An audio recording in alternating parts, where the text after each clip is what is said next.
Hello students, आज हम 12th class का चैप्टर नंबर 6 स्टार्ट करेंगे जिसका नाम है application of derivatives. Application of derivatives में आपके एनसीईआरटी में 4 या 5 टॉपिक है जिसमें से हर साल बोर्ड एग्जाम में 2 क्वेश्चंस और मेंस में भी मिनिमम 2 क्वेश्चन पूछे जाते हैं। अच्छा, ये टॉपिक्स का थोड़ा पहले ब्रीफ ले लेते हैं और फिर फर्स्ट टॉपिक से हम इसको स्टार्ट करेंगे। जो इसमें टॉपिक कवर किए गए हैं एओडी बोलते हैं इसको हम शॉर्ट में, रेट मेजरमेंट। ठीक है, रेट मेजरमेंट बहुत इजी टॉपिक है, आज की क्लास का ये टॉपिक होगा आपका। सेकंड है tangents and normals, tangents and normals. Third है आपका मोनोटोनिसिटी, जो बहुत डिटेल में पढ़ेंगे हम और बहुत इंपॉर्टेंट टॉपिक भी है मोनोटोनिसिटी। उसके बाद है आपका मैक्सिमा मिनिमा। अच्छा, एक टॉपिक और है जो एनसीईआरटी में गिवन है लेकिन क्वेश्चन रेयरली पूछा जाता है, कवर तो हम उसको करेंगे।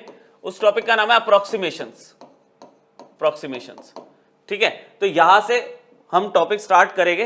जो फर्स्ट मैंने आपको लिखा है रेट मेजरमेंट। अच्छा, रेट मेजरमेंट को समझने से पहले बच्चों एक फिजिक्स की टर्म है इंस्टेंटेनियस रेट ऑफ चेंज, यह आपको पता होना चाहिए। इंस्टेंटेनियस रेट ऑफ चेंज को कैसे डिस्क्राइब करेंगे? आप लोगों ने सुना होगा कि अगर एक फंक्शन है मेरे पास y is equal to F X और मुझे चेक करना है कि y with respect to x कितना चेंज हो रहा है इन पर्टिकुलर इंटरवल, और वो इंटरवल मेरे पास क्या है x comma x plus delta x, कि अगर मैं x यूनिट पे देखना शुरू किया y को और फिर थोड़े टाइम बाद जब unit x plus delta x हो गई तो y कॉरेस्पॉन्डिंग कितना चेंज हो गया, हमें उस एवरेज को हम बोलते हैं एवरेज रेट ऑफ चेंज। ठीक है, अच्छा इसको मैंने पहले भी पढ़ाया हुआ डिफरेंशिएशन के लेक्चर में, आपको ये टर्म देख के याद आएगा। हम लेते थे delta y by delta x, change in y with respect to change in x is equal to F x plus delta x minus में f x divided by delta x. This is called average rate of change, और इसको हम difference coefficient भी बोलते थे, difference coefficient भी बोलते थे। अच्छा, ये तो क्या मैंने आपको बताया एवरेज रेट ऑफ चेंज, कि एवरेज रेट ऑफ चेंज का मतलब होता है किसी पर्टिकुलर इंटरवल में कितना फंक्शन चेंज हुआ है with respect to another variable. ठीक है, average rate of change of Y with respect to interval X से एक्स प्लस डेल्टा एक्स। अच्छा, इंस्टेंटेनियस में क्या हो जाता है? यहां पे वर्ड आ रहा है इंस्टेंटेनियस। इंस्टेंटेनियस में क्या होता है, ये जो आपने इंटरवल लिया है ना X comma X plus delta X, इसमें डेल्टा एक्स बहुत छोटा हो जाए, जब मतलब पर्टिकुलर इंस्टेंट की बात कर रहे हैं, डेल्टा एक्स इतना छोटा हो गया कि डेल्टा एक्स टेंड्स टू 0 हम कंसिडर करने लग जाते हैं, तो वो चेंज जो एवरेज रेट ऑफ चेंज था, अगर मैं वहां पर, अगर बच्चों मैं वहां पर डेल्टा एक्स को टेंड्स टू 0 ले लूं, इसकी लिमिट ले लूं डेल्टा एक्स टेंड्स टू 0, तो ये किस में चेंज हो जाएगा? ये चेंज हो जाएगा D Y by D X, and this is instantaneous rate of change, y का change with respect to x। लेकिन ये जो चेंज हो रहा है d is a very small quantity, तो वो इतनी स्मॉल है कि पर्टिकुलर इंस्टेंट पे आपको वो चेंज बता रहा है कि जब x बहुत थोड़ा सा चेंज हुआ तो y कितना चेंज हुआ, इसको हम इंस्टेंटेनियस रेट ऑफ चेंज बोलते हैं। और कंडीशन इसकी क्या है? When delta x tends to 0, जो आपने इंटरवल लिया था वो बहुत छोटा होना चाहिए, और इसी को हम फंक्शन का, गिवन फंक्शन का डेरिवेटिव भी बोल देते हैं। ये क्या है आपका? Derivative of the given function F x. अच्छा, ये सब हमने डिफरेंशिएशन में पढ़ लिया था। एक रिव्यू था average rate of change delta y by delta x, और instantaneous rate of change delta y by delta x when delta x tends to 0 और d Y by D x. ठीक है, ये आपकी टर्म्स है, पता होनी चाहिए आपको रेट मेजर को पढ़ने से पहले। अच्छा, अब रेट मेजरमेंट की बात करते हैं। बात वही पे शुरू होगी जो हमने पीछे वाले पॉइंट पे हमने देखा है, उसको हमने उसमें क्या देखा था कि y चेंज हो रहा है with respect to x। Same condition, एक क्वांटिटी y है और वो चेंज हो रही है with respect to quantity x। पहले भी यही करा हमने इंस्टेंटेनियस और एवरेज रेट ऑफ चेंज में। यहां पे y चेंज हो रहा है विद रिस्पेक्ट टू x, और y और x का कुछ एक रिलेशन दिया हुआ है इस फॉर्म में, y is equal to F X, मतलब y is a function of x। तो उस केस में आपको कहता है जो f डैश x है और जो dy बाई डी एक्स है, f डैश x और जो dy बाई डी एक्स, पीछे क्या लिखा था मैंने? डेरिवेटिव ऑफ द फंक्शन, लेकिन वो क्या था? dy बाई डी एक्स और f डैश x क्या था? Instantaneous rate of change. यहां पे इसको हम किस तरह से इंटरप्रेट करेंगे? हम लिखेंगे rate of change of y with respect to X. dy by D X को अब हम किस तरह से इंटरप्रेट करेंगे रेट मेजरमेंट वाले टॉपिक में कि y कितना चेंज हो रहा है विद रिस्पेक्ट टू x। अच्छा, रेट क्यों लगा दिया? रेट का मतलब इसमें जनरली क्या होगा, वैल्यू इंक्रीज भी होगी डिक्रीज भी होगी विद रिस्पेक्ट टू टाइम।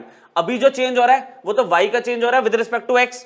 लेकिन अगर ये टर्म्स आप देखोगे जो कि पूरे टॉपिक में अब आपका चलेगा, dv बाई dt, यहां पे v आपको बताया होगा कि पर्टिकुलर ये सिंबल क्या डिनोट कर रहा है। जैसे मैं यहां पे एग्जांपल ले रहा हूं कि v denotes volume, volume of any shape, ठीक है। जो आपका मान लो सिलेंडर आ गया या स्फीयर आ गया, कोई भी 3D शेप आपने ले ली, उसकी वॉल्यूम को अगर मैं कंसिडर करूं तो उसकी वॉल्यूम कितनी चेंज हो रही है विद रिस्पेक्ट टू टाइम। तो जहां पे टाइम वर्ड आ गया वहां पे आप रेट वर्ड लगाना बिल्कुल एप्रोप्रिएट है। तो यहां पे इसको मैं कैसे इंटरप्रेट कर सकता हूं, rate of change of volume. अब क्या होगा, इसमें पूरा लिखने की नीड नहीं है ना, पूरा लिखने की नीड क्या नहीं है कि रेट अगर मैंने लिख दिया, अगर मैंने यहां पे रेट लिख दिया तो रेट मतलब change of volume with respect to time, यहां पे ये दिख रहा है। अच्छा, इसको अदर वर्ड्स में कैसे लिख सकते हैं, change of volume, change of volume with respect to time. या तो आप रेट ऑफ लिख दो या फिर आप बता दो कि वॉल्यूम चेंज हो रही है विद रिस्पेक्ट टू टाइम, है ना, dv by dt। Same s मान लो सरफेस एरिया रिप्रेजेंट कर रहा है किसी फिगर का, तो यहां पे क्या आ जाएगा, rate of change of surface area. तो ये टर्म्स की इंटरप्रिटेशन है कि इसको किस तरह से बोला जाएगा, ठीक है, कैसे आप रीड करोगे। अब इनको प्रैक्टिकली अप्लाई करते हैं। कुछ लिमिटेड क्वेश्चंस है इसके जिसमें अगर आप सारी वैरायटी एक बार देख लोगे तो एक ही बार में टॉपिक क्लियर हो जाएगा आपको, ठीक है। बहुत इजी टॉपिक है, एओडी का सबसे इजी टॉपिक आपका रेट मेजर ही है। चलो स्टार्ट करते हैं, इसको स्टार्ट करते हैं। ये लो, एक बार आप क्वेश्चन पढ़ो। अच्छा, ये क्वेश्चन जब आप पढ़ोगे तो आपको फील होगा ये तो फिजिक्स है। ये सेम क्वेश्चन आपने फिजिक्स में पढ़ा हुआ है ना, मोशन वाले चैप्टर में आपका जो काइनेमेटिक्स आप पढ़ते हो उसमें आपने पढ़ा हुआ है। तो अब यहाँ पे क्या हो रहा है कि change with respect to time हो रहा है, तो हमारा रेट मेजरमेंट वाले टॉपिक में ये क्वेश्चन इंक्लूड होता है। तो फर्स्ट क्वेश्चन हम देखते हैं, एक तरह से रिवीजन होगी आपकी। ये तो आपको कह रहा है displacement s of a particle at time t is expressed by the relation s is equal to half T cube minus 6t। आपको क्या दिया हुआ है, s आपको दिया हुआ है हाफ टी क्यूब माइनस में 6t। 2 थोड़ा अच्छा सा बना देते हैं, ये लो। अब आपको बोल रहा है कि आप एक्सेलरेशन बताओ जब वेलोसिटी वैनिशेस, मतलब वेलोसिटी जब जीरो हो जाए, वैनिशेस का मतलब वेलोसिटी जब खत्म हो जाए, जीरो हो जाए। अच्छा, तो अब वेलोसिटी पे अगर आपको जाना है, एक्सेलरेशन पे आपको जाना है, तो थोड़ा सोचना पड़ेगा। वेलोसिटी होती क्या थी, वेलोसिटी क्या होती थी, ds बाई dt, मतलब change in position with respect to change in time. तो अगर मैं v वेलोसिटी की बात करता हूं बच्चों, पूरा लिख देता हूं आपके लिए, वेलोसिटी सिंबल v ले लिया हमने, और ये क्या होगा, ds by dt, change in position with respect to change in time, है ना। तो अब इसको डेरिवेटिव करना, जब हम चैप्टर 5 पढ़ के आया तो ये हमारे लिए बहुत ही बच्चों वाली बात है। डेरिवेटिव करने में हमें कोई दिक्कत नहीं आनी चाहिए। हमने बहुत ही आराम से इसको v को कैलकुलेट करते हुए हाफ, ये लिख दिया 3t स्क्वायर माइनस 6 इंटू 1, ठीक है। तो वैल्यू कितनी आ गई, 3/2 टी स्क्वायर माइनस में 6, 3/2 टी स्क्वायर माइनस में 6। अच्छा, इसी को यूज कर लेते हैं। उसने बोला कि वेलोसिटी जब वैनिश होगी तो आपको एक्सेलरेशन पे जाना है और एक्सेलरेशन बतानी है। तो हम यहां पे लिख लेते हैं कि बाय कंडीशन अगर v 0 होता है, अगर v 0 होता है दैट मीन्स देन मैं यहां पे क्या लिखूंगा, 3/2 T square minus 6 equal to 0। Velocity को 0 ले लिया, 3/2 टी स्क्वायर इक्वल टू 6 आ गया। 3/2 आप लिख सकते हो 3t स्क्वायर इक्वल टू आपका 12 हो गया, जिसमें आपको टी स्क्वायर की वैल्यू तो 4 दिख रही है, और t इक्वल टू अगर √4 आप करते हो तो +-2 आता है, लेकिन आप क्या लोगे, सिर्फ +2, क्योंकि time can not be negative, -2 तो आप नहीं लोगे। तो t की वैल्यू कितनी आ गई, 2 सेकंड, मतलब वेलोसिटी 0 कब है, 2 सेकंड के बाद वेलोसिटी आपकी 0 हो जाएगी, ठीक है। कैलकुलेशन का पार्ट आप खुद भी कर ही लोगे। फिर उसके बाद आपने एक्सेलरेशन कैलकुलेट करने की कोशिश की।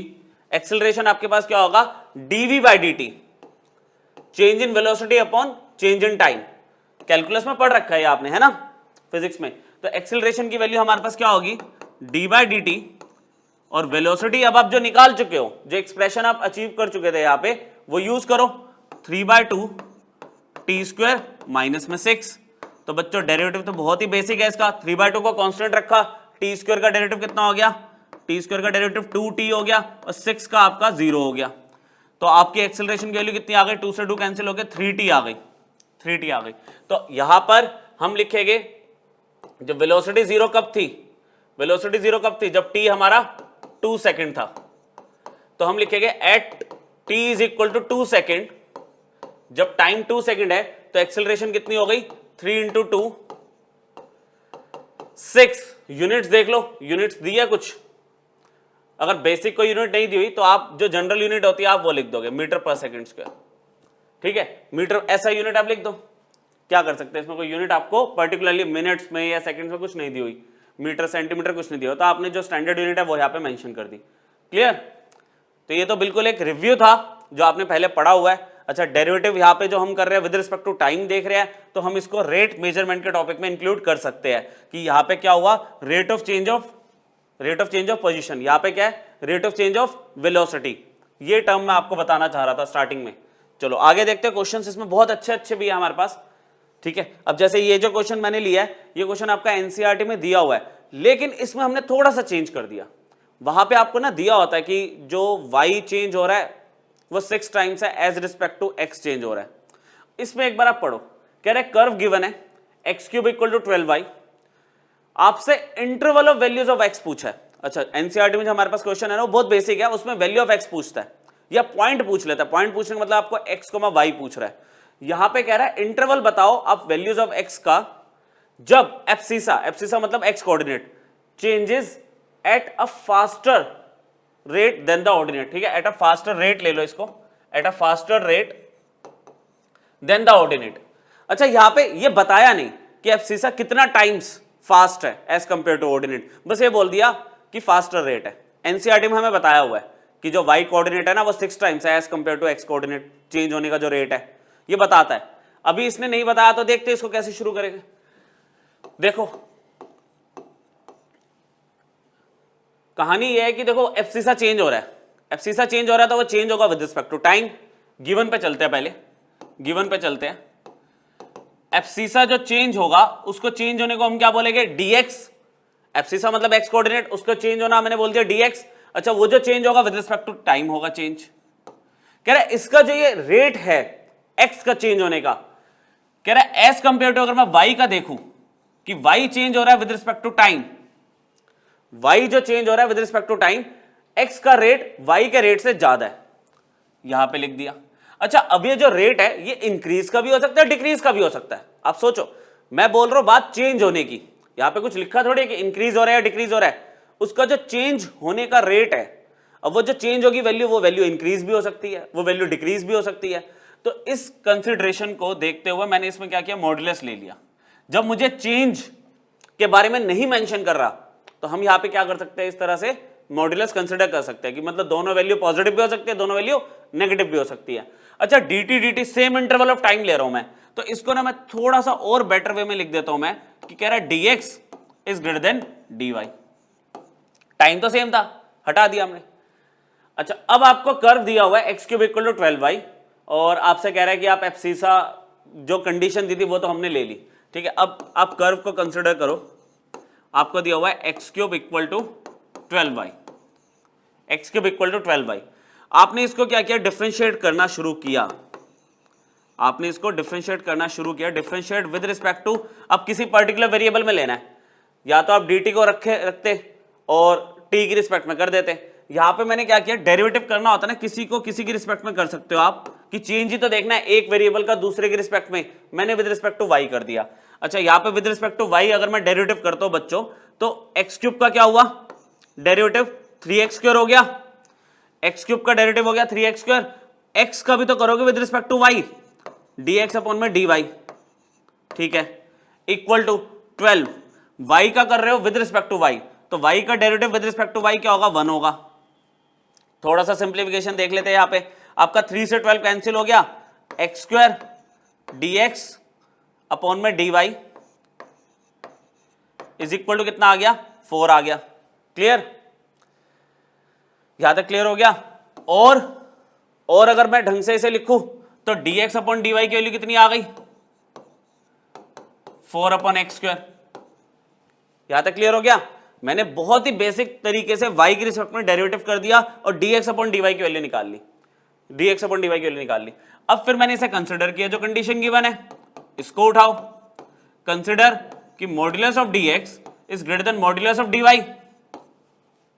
इसको क्या मैं ऐसे लिख सकता हूं, mod of dx by mod of dy is greater than 1, इधर शिफ्ट कर दिया हमने। अच्छा, इसे एक मैंने सिंगल मोड में कंसिडर किया और dx अपॉन dy की वैल्यू कितनी है? 4 अपॉन एक्स स्क्वायर। अब देखो बहुत अच्छी चीज आपको समझ आने वाली है, कह रहा 4 इज अ पॉजिटिव नंबर और जो एक्स स्क्वायर है वो भी तो पॉजिटिव रहेगा, इन दोनों में तो कोई डाउट ही नहीं है ना। तो मॉड्यूलस लगाने का कोई बेनिफिट है? शुरू में लगाना पड़ा क्योंकि मुझे चेंज के बारे में कुछ नहीं बताया था उसने कि इंक्रीज होगा या डिक्रीज होगा। आगे चल के वैल्यूज इस तरह की आ गई कि मोड को मैंने हटा दिया, इसकी सिग्निफिकेंस है ही नहीं कुछ। X square will be positive always और 4 तो पॉजिटिव दिख ही रहा है, तो ये पूरा फ्रैक्शन पॉजिटिव है, तो मोड हमने हटा दिया। तो यहां पे मेरे पास अब जो वैल्यू आ गई 4 by X square greater than 1 आ गई। अच्छा, इनइक्वालिटी में अब अगर आपको सॉल्व करना है तो आप एक्स स्क्वायर को इधर नहीं भेजते, अब आप कैसे करते हो? 4 upon x square minus 1 is greater then 0। सीखा हुआ लीनियर इनइक्वेशंस में, मैं फिर भी पूरा आपको बता रहा हूं, आप देखना ध्यान से। कभी भी जब इनइक्वालिटी होती है और फ्रैक्शन में वेरिएबल होता है तो आप इसको उधर ट्रांसफर नहीं करोगे नॉर्मली, आपने इसको इधर शिफ्ट कर दिया। अब आप एलसीएम लो, अब आप LCM low, LCM will be x square 4 minus x square greater then 0। अच्छा, फिर हम कोशिश करते हैं इनइक्वालिटी सॉल्व करते करते कि एक्स स्क्वायर जो दिख रहा है ना आपको, जो वेरिएबल दिख रहा है उसका कोएफिशिएंट पॉजिटिव हो। हमने माइनस कॉमन लिया, देखना बच्चों ध्यान से, माइनस मैंने कॉमन लिया, यह आ गया एक्स स्क्वायर माइनस 4 अपॉन में एक्स स्क्वायर ग्रेटर देन 0। ठीक है। अच्छा, एक्स स्क्वायर तो ऑलवेज पॉजिटिव, इस पे तो कोई डाउट ही नहीं है। अब माइनस को मैं ऐसे थोड़ी हटा सकता हूं, माइनस को अगर मैंने मल्टीप्लाई किया दोनों साइड, यहां से मैं माइनस हटाना चाहता हूं क्योंकि मेरा एम क्या है, एक्स स्क्वायर जो है उसका कोएफिशिएंट पॉजिटिव होना चाहिए। मैंने माइनस से मल्टीप्लाई किया दोनों साइड, तो इनइक्वालिटी रिवर्स हो जाती है ना। बचपन की याद है, ये पढ़ तो रखा सारा आपने ये। अच्छा, यहां पे अब हमने क्या किया, फैक्टराइज किया। यहां पे हमने फैक्टराइज किया, एक्स स्क्वायर माइनस 4 को मैंने लिखा एक्स स्क्वायर माइनस 2 का स्क्वायर, तो एक्स माइनस 2 और एक्स प्लस 2 अपॉन में एक्स स्क्वायर लेस देन 0। अच्छा, आप बोलोगे एक्स स्क्वायर तो देखो ऑब्वियसली नेगेटिव होगा ही नहीं, तो जो नेगेटिव होगा वो किसकी वजह से होगा? एक्स स्क्वायर तो पॉजिटिव ही है ना, तो नेगेटिव किसकी वजह से होगा? सिर्फ ऊपर वाले पार्ट की वजह से। तो मैंने यहाँ पे ना देयरफॉर लगा के, मतलब बिना किसी को बताए, कोई एक्सप्लेन करने की जरूरत ही नहीं है क्योंकि एक्स स्क्वायर पता पॉजिटिव है, तो जो नेगेटिव आ रहा है वो इसकी वजह से ही नेगेटिव आ रहा है, मतलब इनका प्रोडक्ट नेगेटिव है, इनका प्रोडक्ट नेगेटिव है। अच्छा, जब डिफरेंशिएशन पढ़ रहे थे तब भी मैंने आपको इनइक्वालिटी का ये रूल बताया था कि आप क्या करते हो, नंबर लाइन पर जो वैल्यूज आ रही है जहां पे इसका नेचर चेंज हो सकता है, x माइनस 2 को 0 के इक्वल रखा हमने, तो यहां पे वैल्यू आ गई 2। अच्छा, x प्लस 2 को 0 के इक्वल रखा, यहां पे आ गई वैल्यू माइनस 2। मैंने आपको क्या सिखाया था कि अगर दो फैक्टर्स मल्टीप्लीकेशन में है और सामने इनइक्वालिटी लेस देन वाली है, तो जो हमारा सॉल्यूशन सेट आता है वो विद इन द इंटरवल आता है। मतलब ये आंसर होगा इसका, ये आंसर जिसमें माइनस 2 इंक्लूड नहीं होगा, प्लस 2 इंक्लूड नहीं होगा, है ना, क्योंकि यहां पे स्ट्रिक्ट इनइक्वालिटी है। तो मेरा सॉल्यूशन सेट ये आ गया। अच्छा, एक चीज उसने बोला था इंटरवल बताओ वैल्यूज ऑफ एक्स, तो हमारे पास जो इंटरवल आ गया वो आ गया -2 से 2। लेकिन इसमें 0 भी आ रहा है। अगर आप 0 यहां पे लेते हो तो हमारा ये देखो सारा इनइक्वालिटी का जो प्रोसेस है, या फिर आप ये कहोगे dx अपॉन dy जो है वो तो नॉट डिफाइंड हो गया, तो 0 तो आप ले ही नहीं सकते यहां पे, तो यहां पे इस सेट में से 0 हटा देना। ठीक है, तो ये मेरा फाइनल आंसर है। उसने इंटरवल ऑफ एक्स पूछा था, ये हमारा इंटरवल मिल गया, interval of values of x. ठीक है, जिसपे मेरा जो एक्स वाला कोऑर्डिनेट है वो फास्टर रेट से चेंज हो रहा है एज कंपेयर टू वाई वाला कोऑर्डिनेट। तो समझ आया? इसका बेसिक क्वेश्चन आपने एनसीईआरटी में देखा हुआ है, मैंने थोड़ा सा इसको कॉम्पिटिटिव का टच दे दिया कि इनइक्वालिटीज इन्वॉल्व कर दी। कॉम्पिटिटिव में यही होता है, कॉम्पिटिशन में क्या करेगा, दो चैप्टर्स को मिक्स करके पूछेगा आपसे, तो उस तरह का क्वेश्चन आपने देख लिया। ठीक है, क्लियर हो गया? बड़े आगे। अब ये देखो, ये क्वेश्चन भी है, एक बार थोरली पढ़ लो इसको, मैं साथ साथ एक्सप्लेन करता हूं। आपको कह रहे हैं पॉइंट P है, it moves along the line whose equation is, एक लाइन की इक्वेशन दे दी और पॉइंट उस लाइन पे ना मूव कर रहा है। ठीक है, in such a way that y increases at the rate of 3 units per second. ऐसा करते हैं ना, जो गिवन है उसको लिखना शुरू करते हैं, आगे पढ़ते रहेंगे। कह रहा y जो चेंज हो रहा है dy बाई dt। अच्छा dt ही क्यों लिया, पर सेकंड दिया हुआ है ना, कोई डाउट ही नहीं है। जो y चेंज हो रहा है वो with respect to time change हो रहा है, तो मैंने यहां पे ले लिया 3 यूनिट्स पर सेकंड। अच्छा एक बात और सुन लो, एक बात और सुन लो कि अगर इंक्रीजिंग है तो वैल्यू पॉजिटिव है, अगर ये लिखा होता डिक्रीजिंग तो यहां पे मैं माइनस लगा देता। नोटेशन तो वही रहेगी कि change in y and change in t time. अगर पॉजिटिव है, इंक्रीजिंग है तो पॉजिटिव ले लो, डिक्रीजिंग है तो नेगेटिव ले लेना इसकी वैल्यू। यहां तक बात समझ आ गई, y इंक्रीज हो रहा था at the rate of 3 unit per second. आगे कह रहा है the point A 0,6 is joined to point P and segment AP is prolonged to meet the X axis in a point Q। बनाते हैं, figure बनाते हैं, थोड़ा सा और क्लैरिटी होनी शुरू हो जाएगी आपको। हमें बोल रहा है एक ऐसा पॉइंट इसने मुझे बोला जो हमें क्लियर पता है, उसके बारे में हमें कोई डाउट नहीं है। मैंने A पॉइंट यहां पे ले लिया 0,6, इसको तो जानते हो। कह रहा है A को ज्वाइन किया P से। अच्छा P एक ऐसा पॉइंट है जो x minus 2y plus 4 equal to 0 पे मूव कर रहा है, तो हमने क्या किया, ये लाइन ले ली। ठीक है, ये लाइन कौन सी है, x minus 2y plus 4 equal to 0 की लाइन ले ली। P पॉइंट यहां पे हो गया, P पॉइंट यहां पे हो गया जो मैंने ले लिया x, y। अच्छा A ने P को मीट किया, और जब मैं इसको आगे बढ़ाता हूं तो वह x एक्सिस को कहां पे मीट कर रहा है, Q पॉइंट पे। यहां तक की कहानी तो खत्म हो गई। एक बार फिर पढ़ लो, वेरीफाई कर लो। ठीक है, P एक पॉइंट था जो इस लाइन पे मूव कर रहा था, और वो आपने क्या किया, A पॉइंट को P पॉइंट से ज्वाइन किया, और जब इसको आगे प्रोड्यूस किया तो वो x एक्सिस को Q पॉइंट पे मीट कर रहा है। अब कह क्या रहा है, कह रहा है find how fast the distance from the origin, distance from the origin to the Q तक अगर मैं ये डिस्टेंस को कंसिडर करता हूं तो कह रहा है वो कितनी स्पीड से ये डिस्टेंस चेंज होगा जब P की वैल्यू 4,4 हो जाएगी। जो P जो पॉइंट है ना उसमें x भी 4 हो जाएगा, y भी 4 हो जाएगा। तो आपको बताना है ये जो डिस्टेंस है ये कितना चेंज होगा। अच्छा तो इसको, इसमें सिर्फ मुझे ये दिख रहा है कि ये y है जिसकी पूरी वैल्यू 6 है। ठीक है, तो यहां पे हमने क्या किया, थोड़ा सा फिगर कंप्लीट नहीं होगी तो फिर बात नहीं बन पाएगी। मैंने यहां पे क्या किया, ड्रॉ कर दिया PM perpendicular on OQ। Figure थोड़ी सी कंप्लीट करते हैं, ये मैंने PM ले लिया। ठीक है, अच्छा ये परपेंडिकुलर है, ये भी परपेंडिकुलर है, कोई डाउट ही नहीं है इसमें तो। ठीक है, इसके बाद मैंने कुछ सिंबल्स असाइन करे। सिंबल में जैसे मेरे को ये बोला गया कि OQ का रेट मुझे बताना है, OQ कितना चेंज हो रहा है।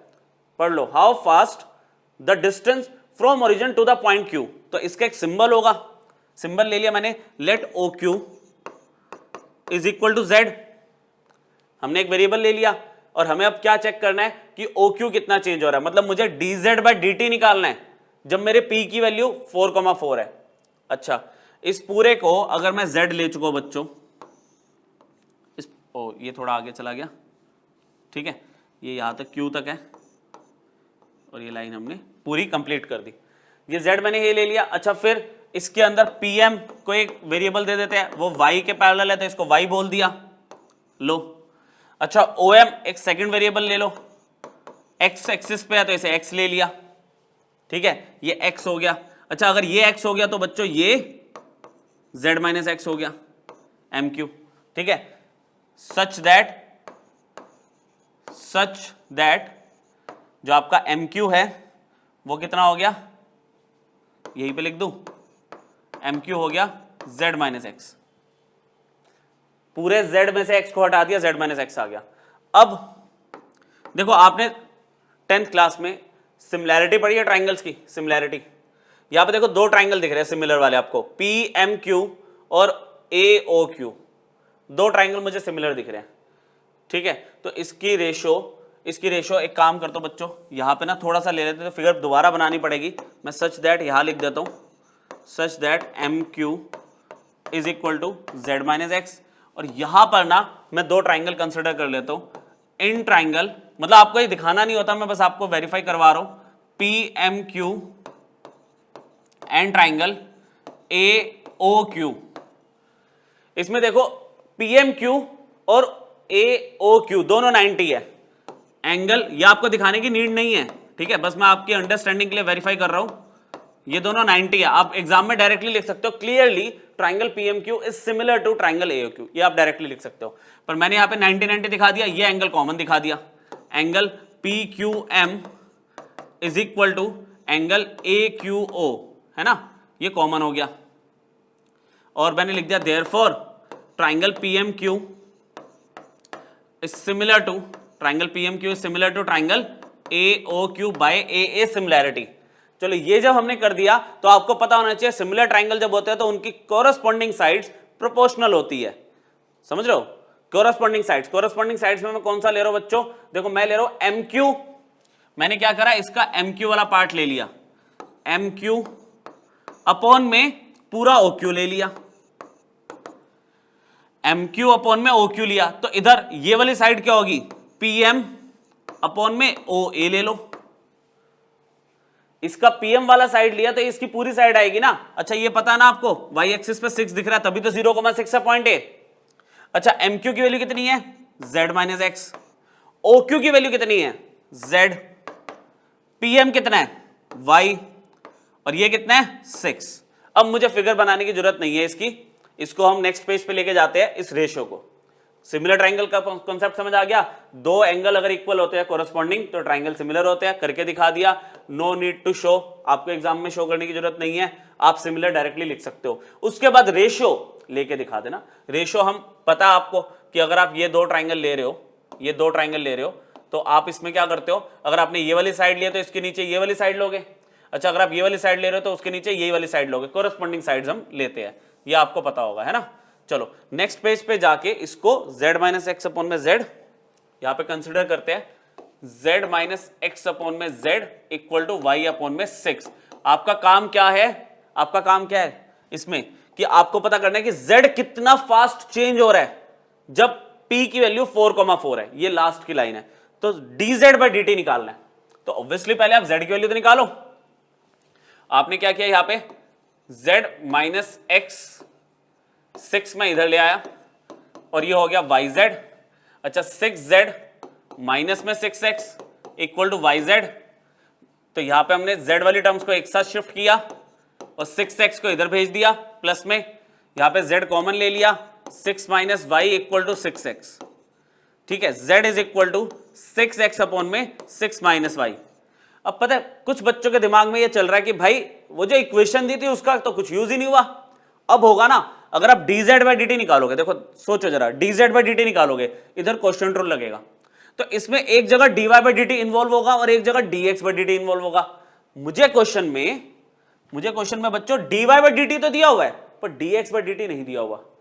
तो उससे बचने के लिए आपको जो इक्वेशन दी हुई है उसमें x और y का रिलेशन दिया हुआ है ना, तो आप x की वैल्यू निकाल सकते हो, 2y माइनस 4, 2y उधर 4 उधर, x की वैल्यू 2y माइनस 4 वो यहां पे यूज करेंगे।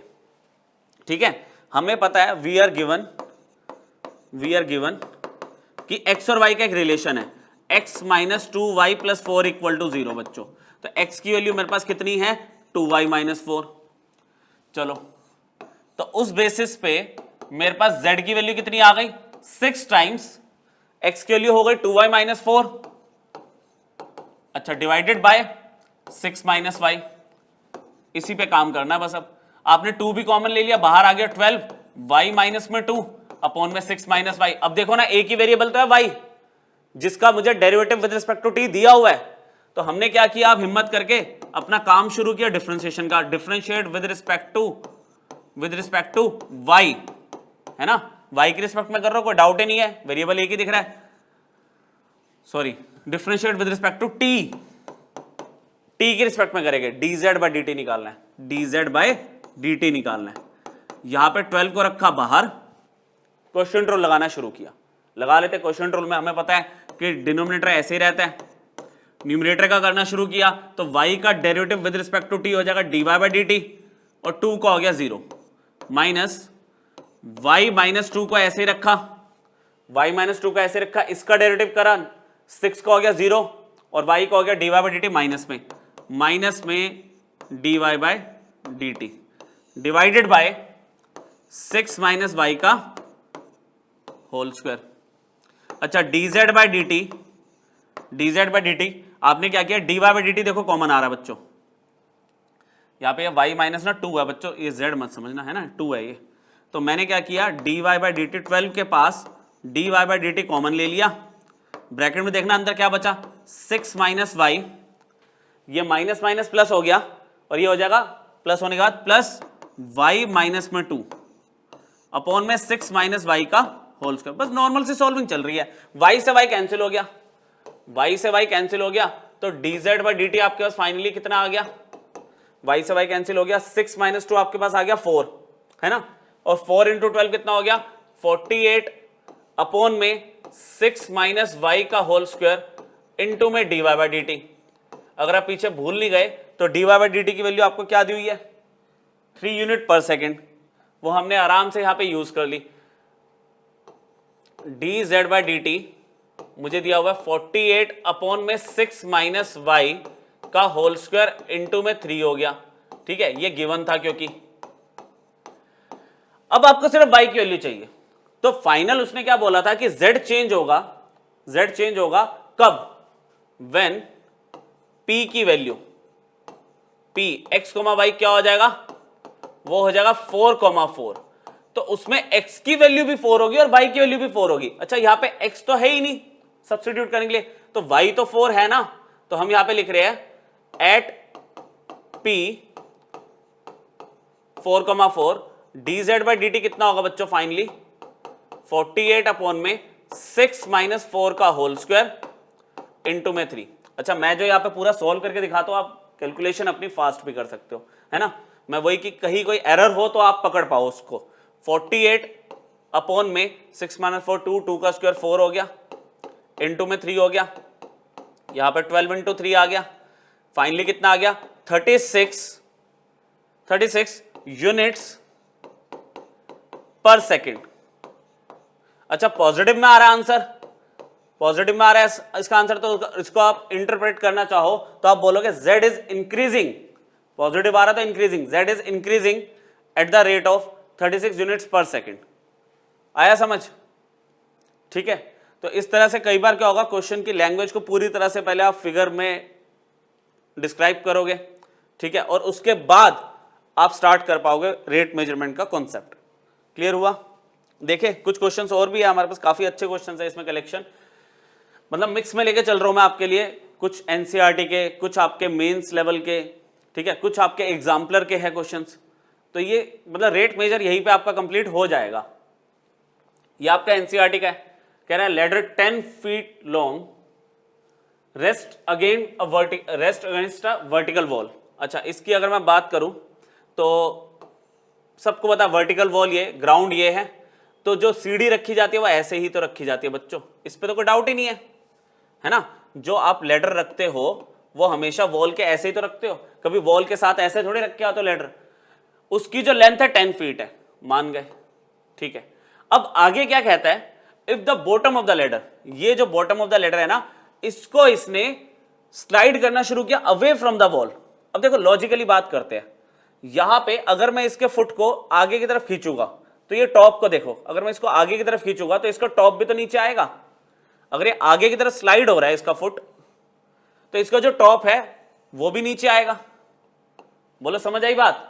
अगर मैं इस लेटर को ए और बी से डिनोट कर दूं, अच्छा हुआ क्या, ये बी को मैंने स्लाइड करके पी पे ले आया तो ए स्लाइड डाउन होके क्यू पे आ जाएगा। अच्छा इसको मैंने सी ले लिया पॉइंट। फिगर क्लियर हुई। ए बी लेटर थी, लेंथ ए बी जो लेंथ मैंने ली है लेटर की 10, उस लेटर को मैंने स्लाइड कर दिया आगे की तरफ तो ये ऊपर से नीचे आ गया। अच्छा लेटर की जो लेंथ है बच्चों वो तो सेम ही रहेगी, है ना, वो तो सेम ही रहेगी, वो चेंज तो नहीं होगी।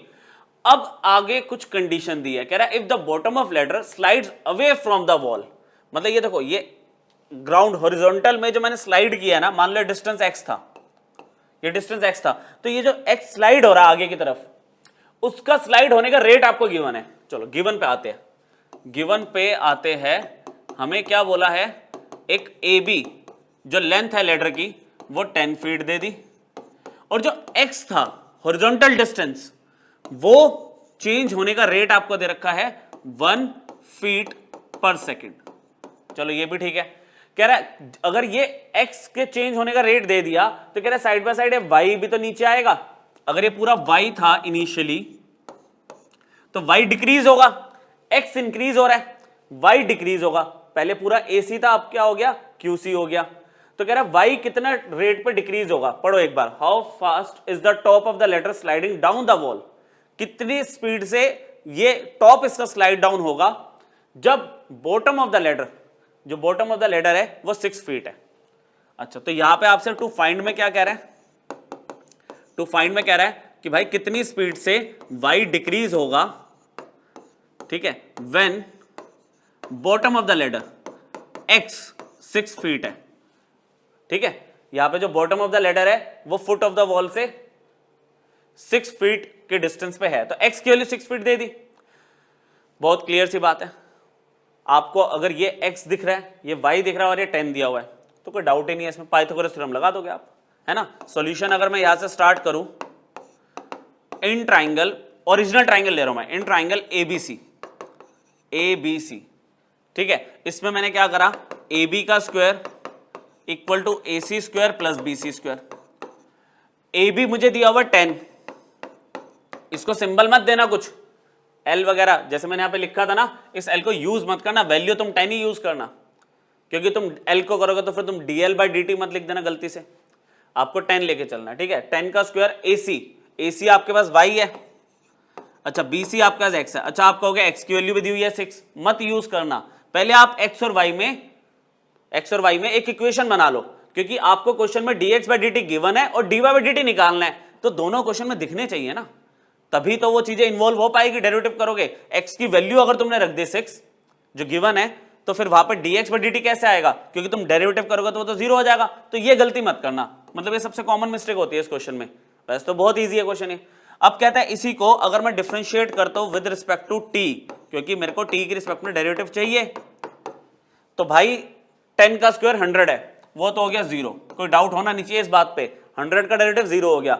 y स्क्वायर का derivative it will be 2y dy/dt, chain rule, t की रिस्पेक्ट में y का होगा, प्लस x स्क्वायर का derivative 2x into dx/dt।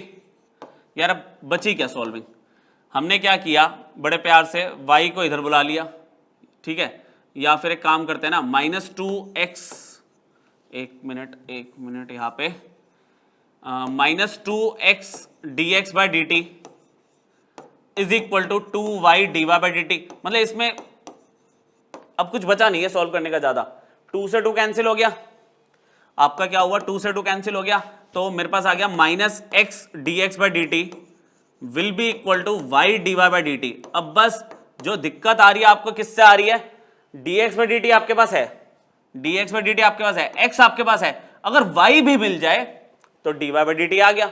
y कैसे मिलेगा, y कैसे मिलेगा, आप देखो यहां पे अब यूज करो ना, आप बोलो इफ x आपके पास 6 फीट है, देन हवा में कर रहे हैं हम, y कितना होगा। अरे भाई अगर ये 10 है बेचारा और ये 6 है तो ये कितना होगा, 8 नहीं होगा पाइथागोरस थ्योरम से, कि किसी को दिखाने की जरूरत थोड़ी है। अब आज की डेट में इतना तो आप डायरेक्टली कर ही लोगे, 8 फीट हो गया। अब x है, y आपने निकाल लिया, चलो फिर से काम पे लग जाओ। चलो भाई x की वैल्यू कितनी हो गई, अब माइनस x की वैल्यू है 6, dx/dt है 1, y कितना निकाला 8, और dy/dt तुम्हें चाहिए था। तो बच्चों dy/dt की वैल्यू मुझे जो दिख रही है वो दिख रही है -6/8 which is equal to -3/4 feet per second. Minus यहां पे क्या दिखा रहा है, माइनस क्या इंटरप्रेट कर रहा है कि जो टॉप था वो स्लाइड डाउन हो रहा है, तो इसकी हाइट डिक्रीज हो रही है। क्या हो रही है, डिक्रीजिंग, इसका जो रेट है वो डिक्रीजिंग इन नेचर है। मतलब आप बोलोगे जो हाइट है लेडर की is decreasing eight the rate of 3/4 feet per second. आई बात समझ, नेगेटिव का मतलब समझ आ गया।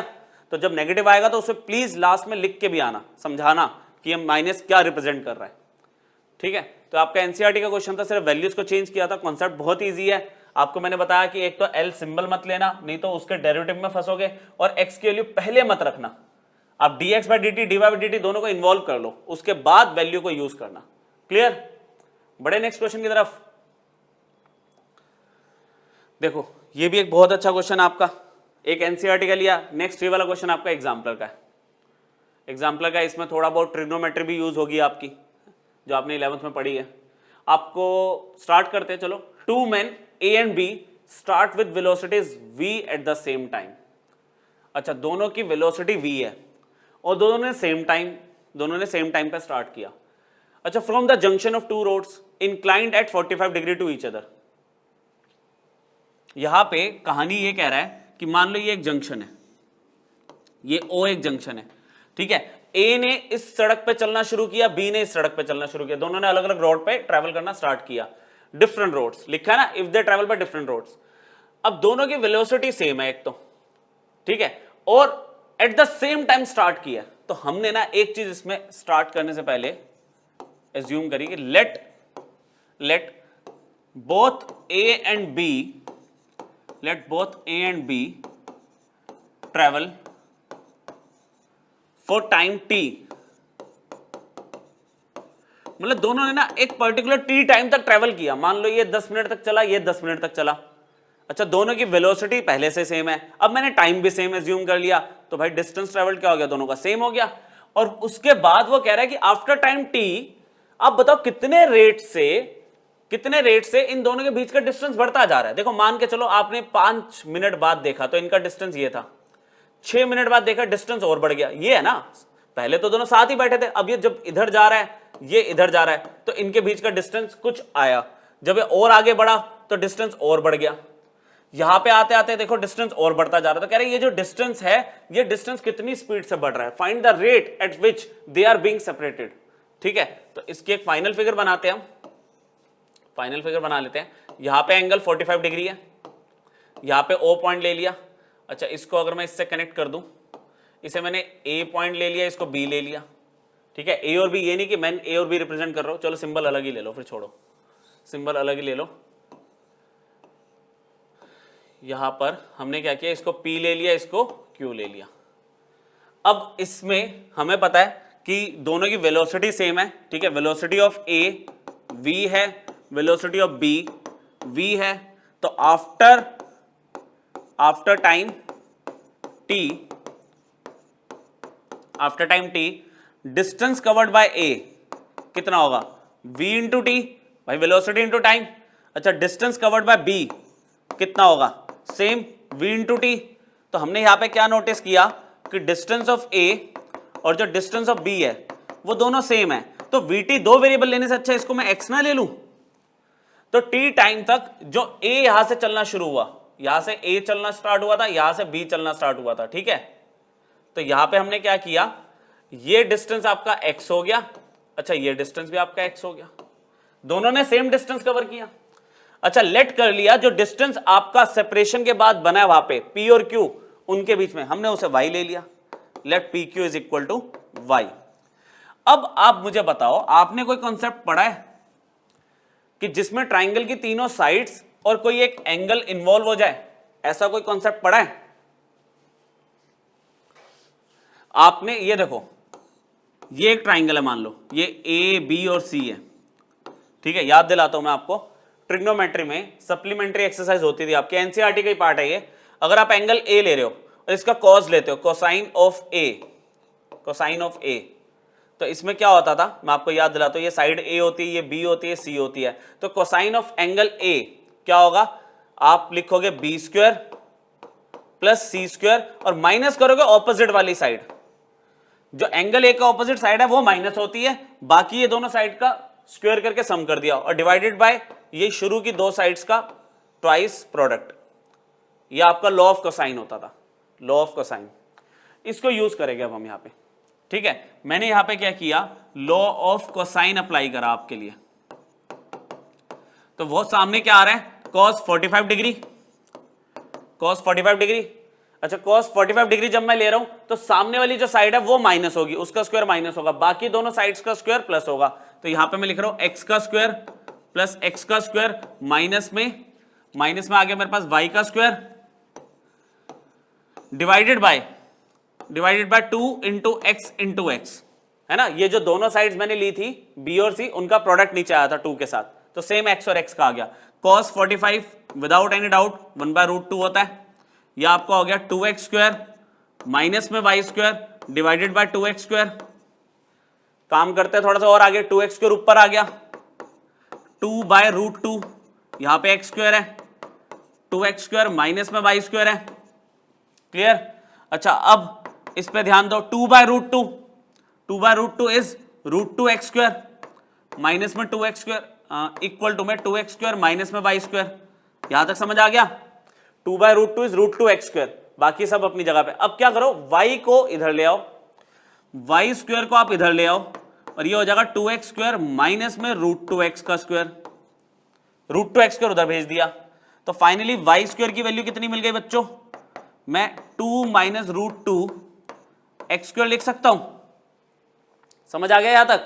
आपने y का रिलेशन निकाल लिया इन टर्म्स ऑफ x। अब आपको कह रहा है रेट बताओ at which they are being separated, मतलब y कितना चेंज हो रहा है विद रिस्पेक्ट टू टाइम, मतलब dy/dt निकालना है।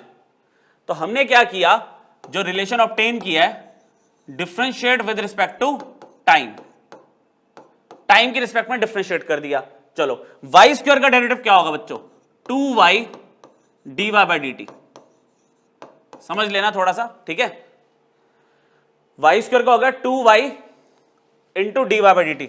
देखो आगे जगह तो नहीं है ना, हाँ ठीक है, इधर ही करना पड़ेगा हमें, 2y dy/dt। अच्छा 2 माइनस 2√2 कॉन्स्टेंट है, x² का होगा 2x इंटू dx/dt। बस बात बन गई। अब बन गई बात कैसे? 2 से 2 कैंसिल कर दिया आपने, 2 से 2 कैंसिल कर दिया, ठीक है? अब यहां पे क्या बचा? यहां लिखता हूं y into dy/dt is equal to 2 minus √2 x। अच्छा y और x की वैल्यू नहीं आ रही है आपके पास, एक काम करो, यहां पे 1 मिनट रुक जाओ, फिर y और x नहीं तो प्रॉब्लम करेगा।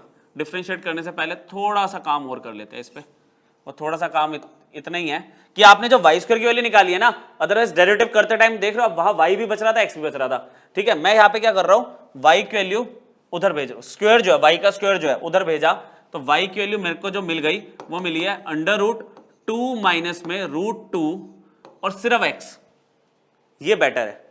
y² की वैल्यू जो आई थी, मैंने y की वैल्यू निकाल ली। कैसे? यहां पे √ पूरे के ऊपर आ गया और x² हो गया। अच्छा नेगेटिव क्यों नहीं ले रहा? क्योंकि डिस्टेंस है, distance can not be negative. अब मैं अगर डिफरेंशिएट करता हूं, अब और आसान है, differentiate with respect to t, वो तो करना ही है। तो y का मैंने करा dy/dt और ये बेचारा सेम 2 माइनस √2 का स्क्वायर रूट, ये तो कांस्टेंट ऐसे ही रहेगा। x का क्या हो गया? Derivative dx/dt। अब एक बात बताओ, x क्या था? डिस्टेंस। x क्या था? डिस्टेंस, ठीक है? डिस्टेंस ट्रेवल्ड बाय b और डिस्टेंस ट्रेवल्ड बाय a। तो यहां पर a और b की वेलोसिटी कितनी है? जरा ध्यान से देखना।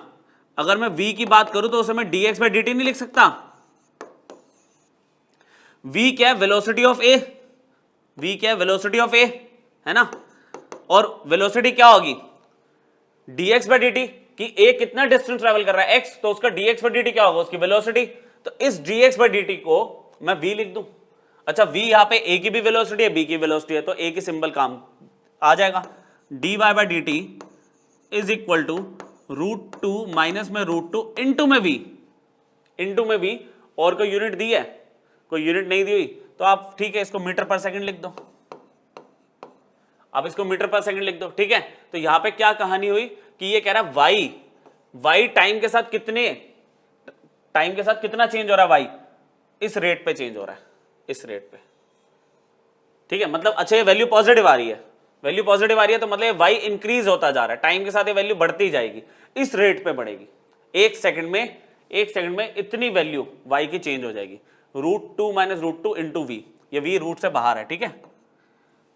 क्लियर हुआ? बहुत अच्छा क्वेश्चन है बच्चों, ये कई बार एग्जाम में पूछा जा चुका है। कॉन्सेप्ट आपका पूरा क्लियर कर रहा है। ये क्या करा है इसने? ट्रिग्नोमेट्री को यूज करा है यहाँ पे, और फिर एक्सप्रेशन बना के रेट मेजर का कॉन्सेप्ट लगाया, ठीक है? कुछ 2-3 क्वेश्चन और है, ये भी देख लो, अलग अलग टाइप के ना, सारे टाइप आपके क्लियर हो जाएंगे, फिर आपको कुछ और देखने की जरूरत नहीं पड़ेगी। ये देखो क्वेश्चन में क्या कह रहा है, एक वाटर टैंक है, has the shape of inverted circular cone, has the shape of inverted circular cone. बना लेते हैं, लो इन्वर्टेड सर्कुलर कोन ऐसे बनाया जाएगा with base radius 2 metre, base radius 2 metre ये ले लिया मैंने, और जो इसकी हाइट है वो हाइट कितनी हो गई 4 मीटर दिया हुआ है। चलो कह रहा है if the water is being pumped into the tank, मतलब ऊपर से पानी इसके अंदर डाला जा रहा है at the rate of 2 metre cube per minute. अच्छा क्या यूनिट से हमें पता चल जाता है क्या दिया हुआ है 2 metre cube per minute, that means volume, volume add हो रही है पर मिनट के हिसाब से। गिवन पे आ जाए, गिवन पे आ जाते हैं। आर रेडियस, रेडियस जो है इन्वर्टेड कोन का मुझे दे दिया 2 मीटर, ठीक है। Height, height of inverted cone मुझे दे दी 4 मीटर। डीवी बाई डी टी, सबसे important, d v by d t मुझे दे दिया 2 मीटर क्यूब पर मिनट। आपको कह रहा है जब पानी इसमें डलता जाएगा तो क्या होगा, पानी जब भरता जाएगा तो यहां पे कुछ ना कुछ हद तक ये फिल हो जाएगा, ठीक है। अब मान लो पानी इसमें क्या हो रहा है, भरता जा रहा है, तो ये हाइट h ले ली मैंने एट एनी टाइम t, और ये रेडियस r ले लिया, है ना। मैंने क्या किया, let r be radius and h be height of cone, ठीक है, एट टाइम t। अच्छा टाइम t लेने का क्या सिग्निफिकेंस है, कह रहा है रेडियस जो है बेस का वो तो 2 है और हाइट 4 है। वो कह रहा है जब पानी भर रहा है, देखो ना यहां पे अलग रेडियस होगा और हाइट अलग होगी, पानी भरने के बाद की बात कर रहा हूं मैं। यहां पे t टाइम तक मैंने माना t टाइम में इसका रेडियस r हो गया और इसकी हाइट h हो गई। तो आपको बोल रहा है कि जब वाटर की जो डेप्थ होगी ना, वाटर की डेप्थ 3 मीटर तक आ जाएगी, ये टोटल 4 है ना, मान लो 3 मीटर तक आ गई, तो कितनी स्पीड से हाइट इंक्रीज हो रही है। Find the rate at which the water level is rising, मतलब आपको टू फाइंड में क्या बताना है, टू फाइंड में आपके पास क्या है, टू फाइंड है आपका dh बाई dt, आपको बताना है हाइट कितनी स्पीड में इंक्रीज हो रही है, कितने रेट से इंक्रीज हो रही है, व्हेन h आपका 3 मीटर गिवन है। जब 3 मीटर तक पानी यहां पे भर जाएगा तो उस टाइम पे पानी के इंक्रीज होने की जो रेट है वो कितनी है, वो उसने पूछा आपसे। अच्छा इसमें भी आप थोड़ा ध्यान से देखो, यहां पे ये 2 है, यहां पे r है, यहां पे h है, यहां पे 4 है, दो ट्राइंगल आपको दिख रहे हैं, कौन कौन से, o a b और c o d। Clearly 10th में ये तो कर रखा आपने क्लियरली, अब मैं पूरा क्लियरली लिख रहा हूं, पूरा करके नहीं दिखा रहा। Triangle o a b is similar with triangle o c d। जब ट्राइंगल सिमिलर है बच्चों तो उनकी कॉरेस्पॉन्डिंग साइड्स की रेशियो भी इक्वल होगी, ठीक है। तो यहां पे हमने क्या किया, मैंने r अपॉन में 2 ले लिया, क्या किया ये देखो, ये r अपॉन में 2 ले लिया, तो फिर नीचे इधर क्या होगा, सामने h अपॉन में 4 हो जाएगा, h अपॉन में 4 हो जाएगा। तो यहां पे क्या हुआ, r की वैल्यू कितनी हो गई बच्चों, 2 into h by 4 will be equal to r is h by 2, r की वैल्यू h अपॉन 2 आ गई, मतलब r और h का मैंने एक रिलेशन बना दिया। अब आपको इसमें उस एक्सप्रेशन को यूज करना है जिसके बारे में आपको कुछ इंफॉर्मेशन गिवन है, कि वॉल्यूम गिवन है आपको, है ना, कौन की वॉल्यूम पता होनी चाहिए, और सारा एक्सप्रेशन h के टर्म्स में कन्वर्ट करना है, तो ही मैंने r की वैल्यू निकाल के रखी है अपने पास। देखते हैं नेक्स्ट पेज पे देख लेते हैं, इतना तो अब हम आगे समझ लेंगे। वो कहता है वॉल्यूम ऑफ कौन क्या होती है, वॉल्यूम ऑफ कौन आपके पास क्या होती है, v is equal to 1/3 pi r square h, volume of cone ये पता हम सबको। अच्छा यहां पे r की वैल्यू, r की वैल्यू पीछे क्या निकाली थी अभी हमने, क्योंकि r और h जब तक दो वेरिएबल है तो आपको दिक्कत आएगी। दिक्कत क्या आएगी, आप r का डेरिवेटिव करोगे तो dr बाई dt आएगा, h का करोगे तो dh बाई dt आएगा, तो आपको दो वेरिएबल्स का डेरिवेटिव पता होना चाहिए। क्वेश्चन में dr बाई dt के बारे में ना तो कुछ दिया है और ना ही कुछ पूछा है, तो r को हटाना है।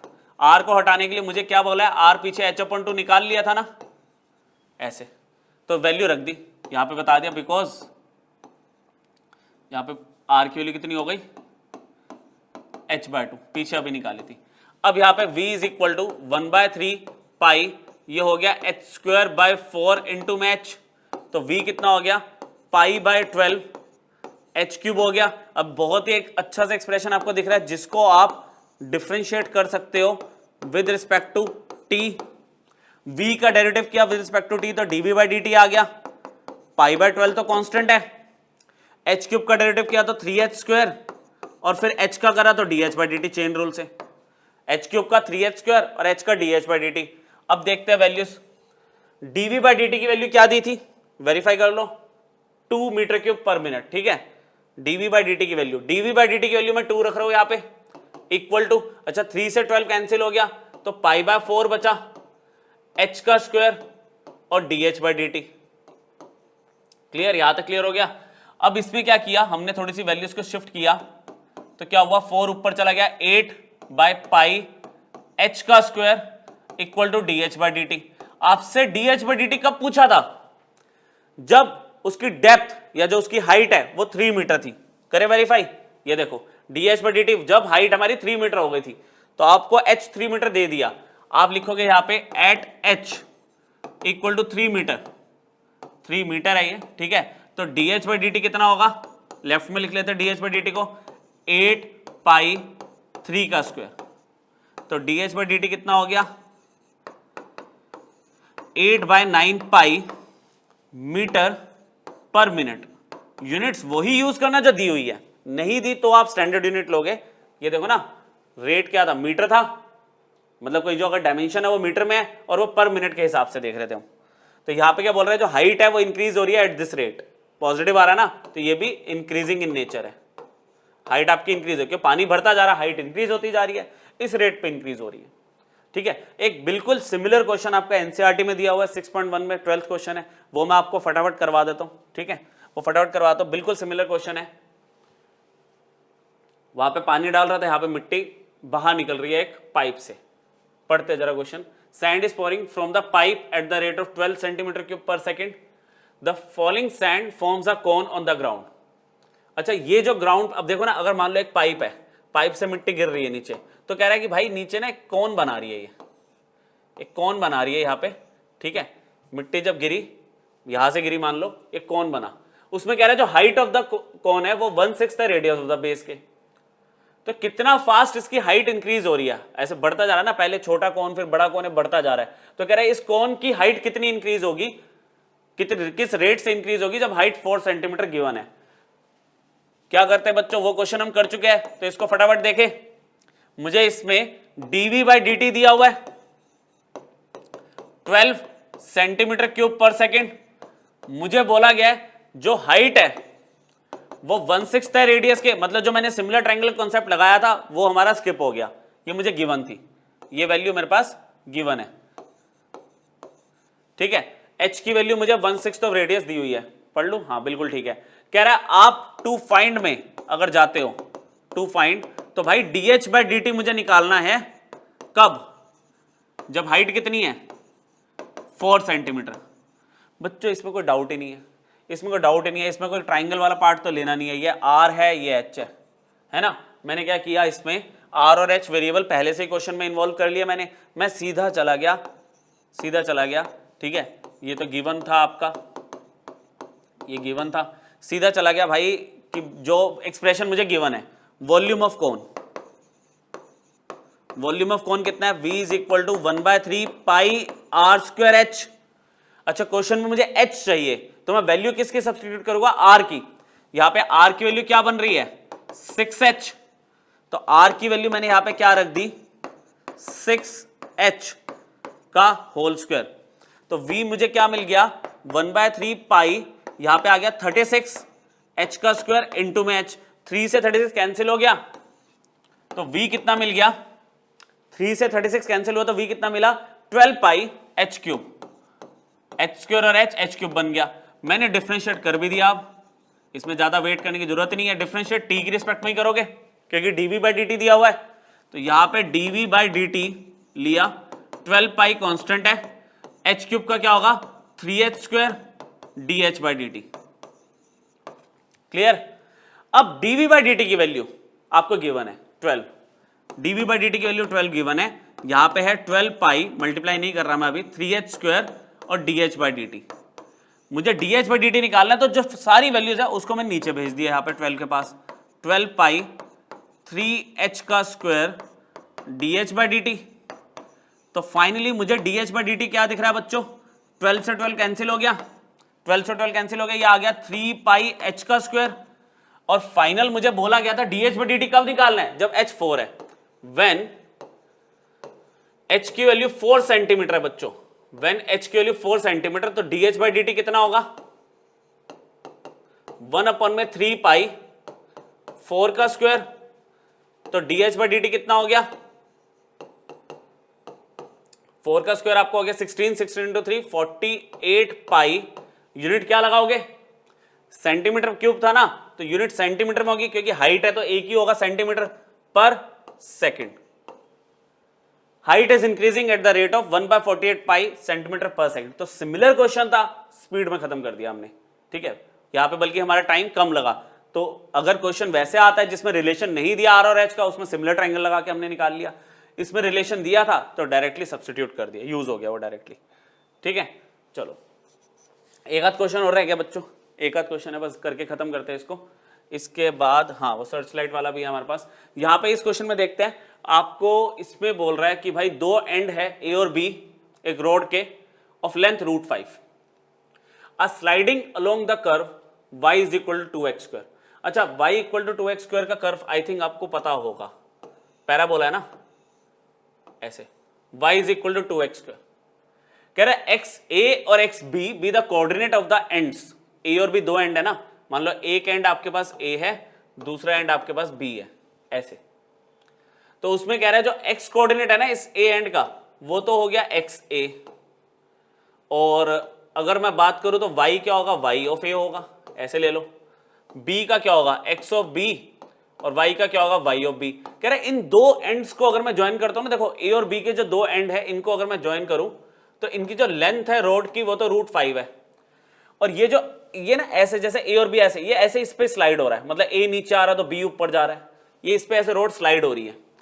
कह रहा है अगर ए 0,0 है, ए अगर 0,0 है, ए यहां पे आ गया 0,0 तो बी 1,2 पे चला गया, तो आपको कह रहा है आप एक्स बी का डेरिवेटिव बताओ with respect to x a. क्या चीज है ये, क्या पूछ लिया, एक्स बी का derivative with respect to x a. देखो जब तक एक्स बी और एक्स ए का रिलेशन ही नहीं होगा आप आगे कैसे बढ़ोगे। अच्छा कर्व आपको क्या दे दिया, y is equal to 2x square, ये कर्व आपका पैराबोला है ना, पैराबोला वर्टिकल पैराबोला। अब यहां पे मुझे जो दिख रहा है एक्स ए और एक्स बी का रिलेशन एक ही कंडीशन में बन सकता है, डिस्टेंस फॉर्मूला, ठीक है। स्टार्ट कर रहा हूं मैं यहां पे डिस्टेंस फॉर्मूला, मुझे दिख रहा है ए बी की लेंथ कितनी दी है √5, तो बच्चों ए बी का स्क्वायर कितना होगा सिर्फ 5, okay. A B distance formula x A minus में आप लिखोगे एक्स ए माइनस में एक्स बी का whole square plus y A minus में वाई बी का होल स्क्वायर इक्वल टू 5। अच्छा एक्स ए और एक्स बी का रिलेशन बनना शुरू हो गया, ठीक है, इसको अच्छे से लिख देता हूं मैं, एक्स ए माइनस में एक्स बी का होल स्क्वायर। अब बात आ रही है कि वाई और वाई बी इन्वॉल्व हो गया तो दिक्कत आएगी, तो हम एक काम करते हैं ना, देखो आपको पता है कि अगर ये वाई ए इस कर्व पे लाई कर रहा है, ध्यान से सुनना, अगर एक्स ए और वाई ए की बात कर रहा हूं तो मैं कह रहा हूं कि अगर एक्स मेरा एक्स ए है, अगर एक्स को मैंने एक्स ए ले लिया तो वाई की वैल्यू क्या होगी, वाई की वैल्यू क्या होगी वाई ए, और जिसकी वैल्यू क्या बन रही है 2xa का स्क्वायर। नहीं समझे, मैंने यहां पे एक्स ए रखा तो मुझे वाई ए मिल गया ना, एक्स ए की कोरस्पॉन्डिंग ही तो है वाई ए की वैल्यू, तो यहां पे इस कर्व को सेटिस्फाई कर रहा है ना ये पॉइंट, तो पॉइंट को इसमें सब्स्टिट्यूट कर सकता हूं, ये जो पॉइंट है इस कर्व के ऊपर ही तो है, तो अगर मैं एक्स की जगह एक्स ए रख दूंगा तो मुझे वाई ए मिल गया, तो वाई ए की वैल्यू बच्चों मैं डायरेक्टली लिख रहा हूं, देखना जरा ध्यान से, ये x A minus x B के होल स्क्वायर में कोई चेंज नहीं है, वाई ए की जगह मैं लिख रहा हूं ट्वाइस एक्स ए का स्क्वायर, ट्वाइस एक्स ए का स्क्वायर। सिमिलरली वाई बी की वैल्यू सोचना, वाई बी की वैल्यू सोच के बताओ, अगर मैं एक्स बी रखूंगा यहां पे तो वाई बी मिल जाएगा, तो मेरे पास वैल्यू आ जाएगी ट्वाइस एक्स बी का स्क्वायर इक्वल टू 5। अच्छा उसके बाद देखो ये स्क्वायर तो लगा हुआ है, यहां पे 2 कॉमन आ रहा है ना, यहां पे मेरे पास क्या हो रहा है 2 कॉमन आ रहा है, एक्स ए माइनस में एक्स बी का होल स्क्वायर, जब मैं 2 कॉमन लूंगा तो बाहर स्क्वायर था तो 4 बन के वो वहां रहेगी वैल्यू, एक्स ए का स्क्वायर माइनस में एक्स बी का स्क्वायर इक्वल टू 5। अब मुझे बताना है डी एक्स बी अपॉन में डी एक्स ए, मतलब मुझे जो डिफरेंशिएट करना है विद रिस्पेक्ट टू ए करना है। ठीक है, यहां पे मैंने क्या किया, डिफरेंशिएट किया विद रिस्पेक्ट टू वेरिएबल जो है मेरे पास एक्स ए है, तभी तो डेरिवेटिव विद रिस्पेक्ट टू ए आएगा। डेरिवेटिव कर रहा हूं मैं एक लाइन में, देखना बच्चों ध्यान से। पहले तो पावर का किया, पावर आगे आ गई, एक कम हो गई, पावर आगे आ गई, एक कम हो गई। फिर ब्रैकेट का करना शुरू किया, एक्स ए का derivative with respect to x a 1 हो जाएगा, एक्स ए का डेरिवेटिव। अच्छा इसको एक काम करूं, मैं कोई सिंबल ले लूं, है ना, इतना बड़ा क्या लिखेगा, कैपिटल डी ले लिया मैंने इसे। तो देखो मैंने एक्स ए का derivative with respect to x a करा तो 1 हो गया। जैसे एक्स का derivative with respect to x 1 होता है, तो एक्स ए का derivative with respect to x a 1 हो गया। अच्छा एक्स बी का डेरिवेटिव, एक्स बी का derivative with respect to x a क्या लिया मैंने, डी ले लिया, तो यहां पे डी आ गई वैल्यू ऐसे, प्लस 4 ऐसे ही रहेगा। इसका डेरिवेटिव यहां पे स्क्वायर रह गया, बार बार रह रहा है स्क्वायर, ध्यान रखना। इसमें भी क्या हुआ, पावर आगे आ गई, आपकी पावर आगे आ गई और एक कम हो गई। फिर चेन रूल से एक्स ए का स्क्वायर का डेरिवेटिव करना, किसकी रिस्पेक्ट में कर रहा हूं, एक्स ए की रिस्पेक्ट में, तो आ जाएगा 2 टाइम्स एक्स ए, बस भाई एक्स स्क्वायर का 2x होता बस, तो एक्स ए स्क्वायर का क्या हुआ, 2x ए स्क्वायर हो गया, माइनस में 2xb डॉट एक्स बी का करा विद रिस्पेक्ट टू एक्स ए, तो कैपिटल डी आ गया, कैपिटल डी ले लिया, इक्वल टू 5 को हो गया 0, बस 5 को हो गया 0। ठीक है, तो अब इसको कंप्लीट कैसे करेंगे इतने बड़े एक्सप्रेशन को। आपको कह रहा है यार a का x कोऑर्डिनेट कितना दिया हुआ है, a का x कोऑर्डिनेट कितना दिया हुआ, मुझे ये वैल्यू कब निकालनी है, डेरिवेटिव किस पे निकालना है, जब a का x कोऑर्डिनेट 0 है और b का x कोऑर्डिनेट कितना है, b का x कोऑर्डिनेट कितना है 1। कह रहा है xa और xb की वैल्यू को आप रख दो, रखे जरा ट्वाइस कैलकुलेशन ध्यान से, xa की वैल्यू 0, xb की वैल्यू 1। अच्छा ये 1 माइनस डी है, ठीक है, ये 0 नहीं है, मैं बना देता हूं बढ़िया सा डी, ये 1 माइनस डी। अच्छा 4 इंटू 2 8 हो गया, 4 इंटू 2 8 हो गया। एक्स ए का स्क्वायर मतलब 0 का स्क्वायर 0 रहेगा, एक्स बी 1 है, 1 का स्क्वायर 1 हो गया। फिर आगे भी है ट्वाइस एक्स ए तो 0 हो गया, minus twice 1 into d equal to 0 चल रहा है। ठीक है, ये मिक्स मत कर देना, वर्किंग चल रही है भाई, ये सही है। 2 into 1 into d equal to 0। चलो अब इसको देखते हैं, ये 0 था, ये 0 है, तो यहां पे कितना हो गया, -2, 1 माइनस में डी, यहां पे हो गया माइनस में 8, ये 0 हो गया, माइनस में 2d हो गया। देखते हैं क्या आ रहा है आंसर, यहां पे बन गया आपका -2 प्लस 2d, ये हो गया आपका प्लस 16d इक्वल टू 0। ये आपके पास आ गया 18d और 2 उधर चला गया, d की value 2/18 which is equal to 1/9, और d क्या लिया था, derivative of x b with respect to x a, आपके पास 1/9 आ गया बच्चों। तो जितने टाइप के क्वेश्चन बन सकते हैं हमने ऑलमोस्ट कंप्लीट कर लिया, ऑलमोस्ट। ठीक है, समझ आया, डिस्टेंस फॉर्मूला लगाया, y का डेरिवेटिव में हम लोग कंफ्यूज ना हो तो y की वैल्यू पहले से ही हमने एक्स ए और एक्स बी की टर्म्स में रख दी। उसके बाद इसको सिंप्लीफाई करने से अच्छा भाई जो वैल्यू दी है उनको डायरेक्टली पुट कर दो ना। ठीक है, देखिए लास्ट क्वेश्चन देखते हैं बच्चों लेक्चर का, और रेट मेजर आपका खत्म हो गया। ठीक है, इसके अलावा और कुछ करने की जरूरत नहीं है, एनसीईआरटी एक बार देख लेना, एग्जाम्पलर एक बार देख लेना, सारे क्वेश्चंस एक बार में हो जाएंगे, कॉन्सेप्ट मैंने आपको सारे बता दिए। लास्ट एक क्वेश्चन देखते हैं, कह रहा man walks along a straight path at a speed of 4 feet per second. ठीक है, मतलब एक स्ट्रेट पाथ है, एक आदमी इस पे चल रहा है, इतनी स्पीड से चल रहा है। अ search light is located on the ground 20 feet from the path, मतलब पाथ से ना एक 20 फीट डिस्टेंस पे एक सर्च लाइट रखी हुई है। मान लो यहाँ पे मैंने एक सर्च लाइट रख दी। सर्च लाइट क्या होता है, वो जो लाइट होती है ना जो घूमती रहती है, घूमती रहती है। ठीक है, वो सर्च लाइट मैंने रखी, कितने डिस्टेंस पे रखी, 20 फीट पे रख दी। ठीक है, कह रहे एक आदमी जो यहाँ पे चल रहा था, ये सर्च लाइट ना उस पर फोकस कर रही है, is kept focused on the man. एक सर्च लाइट रखी है, अब आदमी अगर यहाँ पे है तो सर्च लाइट इज यहाँ पे है, मतलब समझ रहे हो, यहाँ पे अगर आदमी है तो सर्च लाइट ऐसे लाइट डाल रही है। आदमी इधर चला गया तो सर्च लाइट इधर आ गई, उसको फोकस कर रही है, मतलब वो आदमी के साथ साथ चल रही है। अच्छा अगर यहां पे फोकस कर रही थी तो एंगल कितना था, ये थीटा, यहां पे फोकस किया तो एंगल बढ़ गया, आगे फोकस किया तो एंगल और बढ़ गया, समझ रहे हो, एंगल चेंज हो रहा है क्योंकि रोटेट कर रहा है, वो रोटेट कर रहा है। तो फिर से जो फिगर हमने बनाई, यहां पे हमने ले लिया m, ठीक है, यहां पे मैंने ले लिया सर्च लाइट की पोजीशन 20 फीट नीचे, मतलब डिस्टेंस लिया, वर्टिकल डाउन लेने की जरूरत नहीं है, मतलब आप इसको ऐसे बाहर समझ सकते हो कि 20 फीट ऐसे है। At what rate is the searchlight rotating when the man is 15 feet from the point on the path closest to the searchlight, ठीक है, मतलब ये कह रहा है ये सबसे पास वाला जो पाथ होगा, सबसे पास वाला पाथ होगा।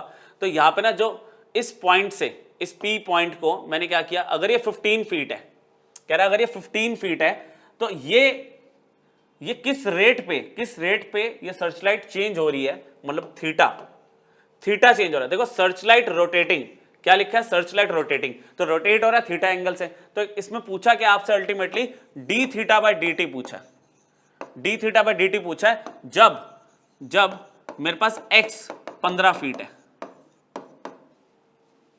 यहां पे ये x ले लिया मैंने, x। और एक चीज बताऊं, ये तो 2 फाइंड हो गया। गिवन की अगर मैं बात करूं तो वो उसको ना देखो, आपका यहां पे चलने की स्पीड दी हुई है, जो मैन की चलने की स्पीड है वो 4 फीट पर सेकंड दी हुई है। तो वो क्या हो गया, स्पीड को मैं कैसे लिख सकता हूं, मैं dx बाई dt लिख सकता हूं, वो हो जाएगा 4 फीट पर सेकंड, ये दिया हुआ है, ठीक है। और कोई कंडीशन, ये 20 नीचे दे दिया। तो हमने ना क्या करना है, पहले देखो दो चीजें मुझे अब दिख रही है, एक ये वाली वैल्यू और एक ये वेरिएबल, और तो कुछ है नहीं। तो और थीटा को मुझे तो इन्वॉल्व करना ही करना है क्योंकि उसी का रेट पूछ रहा है। तो कोई एक रेशियो बन रही है, एंगल के सामने परपेंडिकुलर और ये बेस। तो हमने यहां पे क्या स्टार्ट कर दिया क्वेश्चन, कंसिडर किया मैंने tan theta perpendicular by base x by 20, x की वैल्यू 20 tan थीटा। अच्छा x को क्या मैं थीटा की रिस्पेक्ट में डेरिवेटिव करूं, t की रिस्पेक्ट में करेगा ना, क्योंकि dx बाय dt मुझे दिया हुआ है और d थीटा बाय dt मुझसे पूछा गया। Differentiate with respect to t, next page पे चले जाएंगे, कैलकुलेशन है इसमें थोड़ी सी अभी। dx बाय dt, x का तो dx बाय dt हो गया, 20 ऐसे ही रखा, और tan थीटा का क्या हो गया, sec स्क्वायर थीटा, इनटू में d थीटा बाय dt भी तो होगा बच्चों, ये भूलना मत, थीटा का भी तो करोगे विद रिस्पेक्ट टू t। बड़े आगे एक बार देख लेते हैं, इसको पीछे लिख लेते हैं। dx बाय dt मेरे पास कितना आया है, dx बाय dt मेरे पास आ गया है 20 sec स्क्वायर थीटा इनटू में d थीटा बाय dt। भाइयों dx बाय dt पीछे दिया था, dx बाय dt मुझे दिया 4, ठीक है, dx बाय dt मुझे 4 दे दिया, मैंने वो 4 यहां पे रख दिया, 4 equal to 20 sec square theta d theta by dt। अगर मैं ध्यान से देखूं तो ये हो गया 4 by 20 sec square theta equal to d theta by dt। चलो तो d थीटा बाय dt की वैल्यू मुझे कितनी मिल गई, 4 बाय 20 कैंसिल हो गया, 1 बाय 5 आ गया, और sec स्क्वायर थीटा को मैं cos स्क्वायर थीटा लिख दूं। अगर अब मुझे cos थीटा की वैल्यू मिल गई तो d थीटा बाय dt मिल गया, d थीटा बाय dt मिल गया। इसको यहां पे बात कर लेते हैं, ये क्या था, ये 20 था, ये आपका थीटा था, और उसने d थीटा बाय dt कब पूछा है, उसने कब पूछा है, जब ये डिस्टेंस, ठीक है, मैं यहां पे लिख रहा हूं when x 15 फीट, ये क्वेश्चन में था, आप पढ़ लो ध्यान से, d थीटा बाय dt देखो कब पूछा था, जब x 15 फीट है, मतलब इस पॉइंट से इस मैन का जो डिस्टेंस है अगर 15 फीट है तो आपसे d थीटा बाय dt पूछा। कह रहा अगर x तुम 15 ले रहे हो तो भाई पाइथागोरस से, ये तो 90 है ना, पाइथागोरस से ये निकाल लो, 25 आएगा, करने की जरूरत तो नहीं है, ये 20 गिवन था, अगर मैं इसको 15 ले रहा हूं तो पाइथागोरस से 25 आ रहा है, पाइथागोरन ट्रिपलेट, ठीक है। तो इसको अगर मान लो मैं इसको L ले रहा हूं तो L मेरा मान लो 25 आ गया। और अब अगर तुमसे मैं बोलूं cos थीटा निकालना, बेस अपॉन हाइपोटेन्यूज, भाई थीटा के हिसाब से बेस तो हो गया 20, ये परपेंडिकुलर हो गया, बेस हो गया ये, और ये हो गया हाइपोटेन्यूज 25, वैल्यू कितनी आ गई 4/5, बन गई बात। जब x 15 फीट था तो cos थीटा ये निकाल लिया मैंने, है ना, इस बिना x के ये वैल्यू तो मिलनी नहीं थी, और ये वैल्यू ना मिलती तो हाइपोटेन्यूज कैसे होता cos थीटा का। तो अब therefore D theta by d T बच्चों आपके पास 1/5 cos स्क्वायर थीटा था, जिसको मैंने 4/5 का स्क्वायर ले लिया, तो आंसर आ गया 16/125 D theta by d T. अगर कैलकुलेशन करना चाहो तो कर देना, 0.128 आ रहा है। अच्छा, ये एंगल चेंज हो रहा है, एंगल चेंज हो रहा है, वो भी क्या, मीटर सेंटीमीटर में, तो इसको रेडियन लिया जाएगा, डिग्री मत लेना गलती से भी। रेडियन पर टाइम किस में दिया हुआ है, मिनट में, सेकंड में, पर सेकंड, पर सेकंड। तो आपका जो ये रोटेशन था सर्च लाइट का वो चेंज हो रहा है एट दिस रेट। समझ आया? तो जितने बच्चों क्वेश्चंस बन सकते थे हमने सारे डिस्कस कर लिए इसमें। आपने सिमिलर ट्रायंगल का कॉन्सेप्ट इसमें लगा लिया, ट्रिग्नोमेट्री का कॉन्सेप्ट इसमें लगा लिया। यहां पर एक मिनट, यहां पर ये जो लास्ट क्वेश्चन है इसमें फिर पाइथागोरस लगा के फिर ट्रिगो कॉन्सेप्ट लगाया। तो मतलब ये मैक्सिमम लिमिट है आपके क्वेश्चंस की। इनको एक बार अच्छे से रिवाइज कर लेना और प्रैक्टिस कर लेना, ठीक है। कहाँ से? एनसीईआरटी एग्जाम्पलर, ठीक है, यही बहुत है आपका। और जो क्वेश्चंस मैंने करा दिए इससे आपके मेंस के क्वेश्चन भी निकल जाएंगे, ठीक है। तो बस इतना ही करते हैं। नेक्स्ट क्लास में बच्चों हम लोग इसका टेंजेंट एंड नॉर्मल स्टार्ट करेंगे, ठीक है। Thank you.